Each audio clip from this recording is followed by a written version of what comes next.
exponer sobre la importancia de la ortografía en el ámbito legal. Mi compañero Anthony. Ok. Buenas noches, profesora y compañeros. Entramos con una breve reflexión que nos dice que pues el derecho como tal no tiene sinónimos perfectos y en ortografía no hay errores inocentes. Eso pues nos quiere decir de que obviamente en el derecho no puedes utilizar ni sinónimos ni palabras que sean similares a lo que tú quieres plasmar, sino que tienes que hablar específicamente con las palabras correctas al momento de litigar algún caso, alguna sentencia, o en cualquiera de los hechos que vayas a efectuar en una corte, en un tribunal. Lejos de ser un obstáculo, la ortografía es un aliado del jurista. Dominarla no es saber las reglas de memoria, sino comprender que cada letra, cada acento y cada signo es una pieza de engranaje lógico del derecho.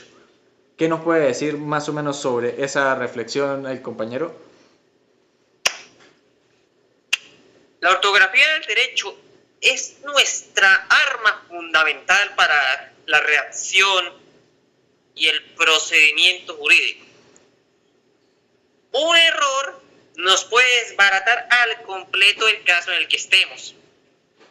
Aunque sea minúsculo, aunque sea una coma, nos va a restar coherencia, nos va a restar seriedad, nos va a restar presencia.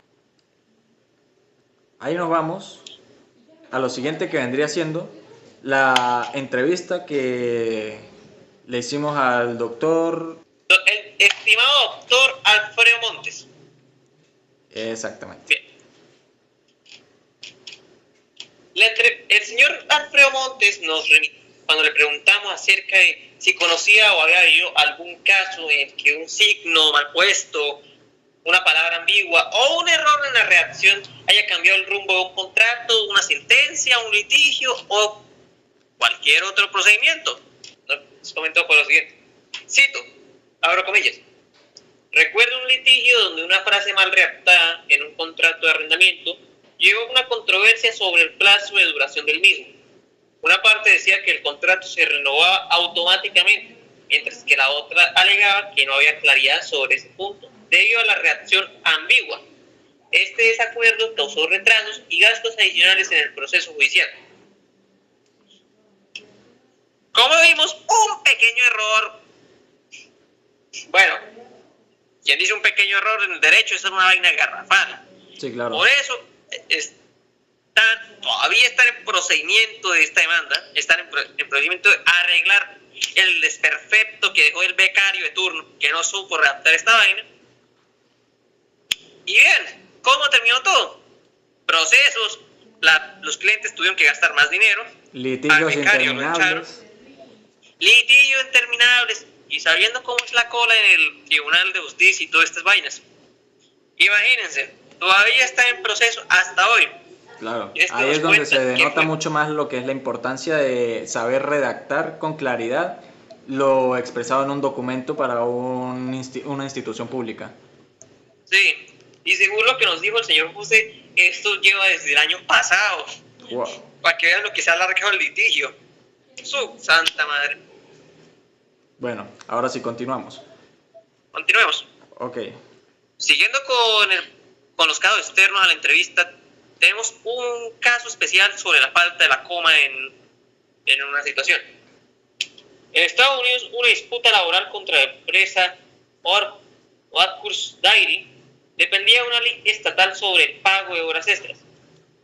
La falta de la coma de serie u Oxford en la legislación hizo que la ley fuera ambigua. Los conductores argumentaban que la redacción los incluía, constándole a la empresa un acuerdo de $10 millones.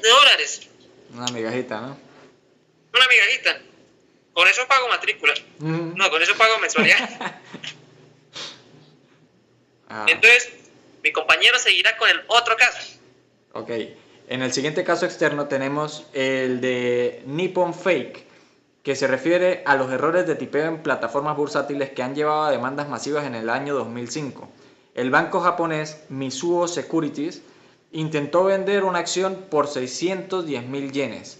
Por un error de puntuación, el corredor ofreció 610.000 acciones por un yen cada una, ahora generando pérdidas de cientos de millones de dólares y litigios legales para revertir la orden.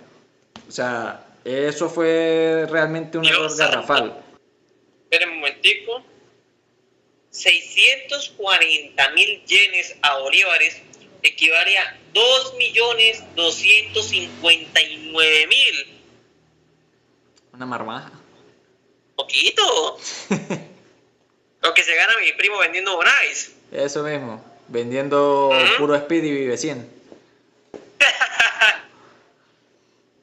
Pasemos al siguiente caso. Bueno, más que caso, esto ya es una pregunta que nosotros le tenemos a usted, profesora. Son dos ejemplos, profesora. Número uno, el derecho romano. En el derecho romano antiguo, el criterio, había una cláusula muy chistosa. Era un derecho muy cerrado. Tenías que sí o sí decir el término correcto, sí o sí hacer la cosa bien. Vamos a poner un ejemplo. Flavio le estaba vendiendo a Cayo una silla. Por cosas de la vida, cuando Cayo le compró la silla, se fue a sentar, la silla se desarmó. Entonces, Cayo demanda a Flavio por venderle un producto de mala calidad y durante el juicio, el abogado de Cayo dice, y mi cliente, al sentarse en la mesa, en vez de decir silla, se cayó, la mesa se desarmó y téngale. Bajo estos argumentos, el juez, el pretor, el encargado del juicio, podía decretar tanto juicio nulo, podría incluso la demanda, el otro podría ser como una especie de contrademanda por calumnia. Sí, por calumnia y le pueden anular la demanda a Cayo. Entonces, simplemente por una mala formulación. Sí, entendemos que esto como tal no es ortografía, porque el juicio era oral, completamente oral, no habían documentos, o sí los había, pero no eran la parte principal, pero se puede considerar también adyacente al tema que estamos hablando. Yo consideraría, desde mi opinión, que podría llegar a ser relativamente válido, pero lo que tumbaría un poco la validez es el hecho de que en ese tiempo se veía más como la ley, si la iban a ocupar, supongamos que eran dos personas, dos ciudadanos romanos, esos dos tendrían que tener los mismos derechos, por así decirlo, y al no haber como una inclinación hacia uno o hacia el otro, serían más como por lo moral. O sea, le darían, depende de qué tal sea su simpatía con el pretor de alguno o del otro, podrían simplemente decir, no, pues se equivocó, no era una mesa, era una silla, vamos a concederle en esos tiempos. Actualmente no sucedería de esa misma manera porque ya pues un error en un documento ya condena a que la demanda sea nula.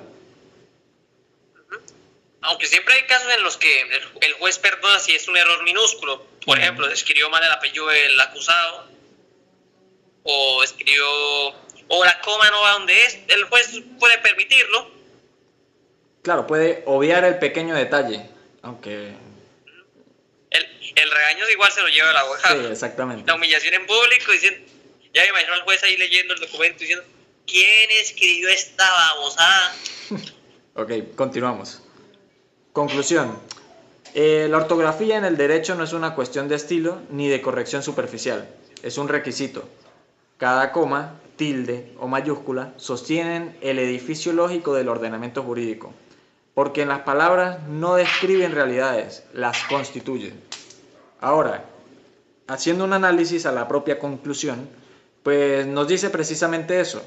Si tenemos un documento en el que podemos decir que la víctima fue, en un caso hipotético, apuñalada por un cuchillo mesero y en realidad fue, digamos, con uno carnicero, ya por ahí, por ese simple detalle, se puede, digamos, el abogado contrario puede llegar a alargar el litigio e incluso podría llegar a, no digamos, incluso, qué sé yo, la nulidad del caso, sino que podría como que alegar el error y la ambigüedad de los hechos descritos en el documento. Otra conclusión que podemos sacar es, si estás redactando un contrato de miles de millones de dólares, bolívares, yenes, no se lo dejes a cargo a un becado que acaba de salir de la universidad, a un becario que acaba de salir de la universidad, que no recibe sueldo y que lleva trabajando 8 horas consecutivas, porque mira con las vainas que te va a salir. Tremenda embarrada lo de los japoneses. Sí, señor. Cada acción por un yen, papá, eso era un stock altísimo. Hasta yo mismo compro una ahorita mismo. Terminando ya la exposición, nuestras citas fueron un artículo de la BBC llamado Fallas ortográficas a nivel en el marco jurídico, y la siempre confiable ayuda de nuestro amigo y estimado doctor Alfredo Montes. Un crack, máquina. Gracias por ver, profesora.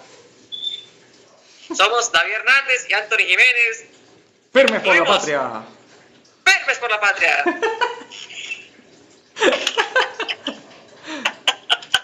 Deje esa parte, Sí, no, dígame. Canelita, cállate. Canelita. ¿Ah?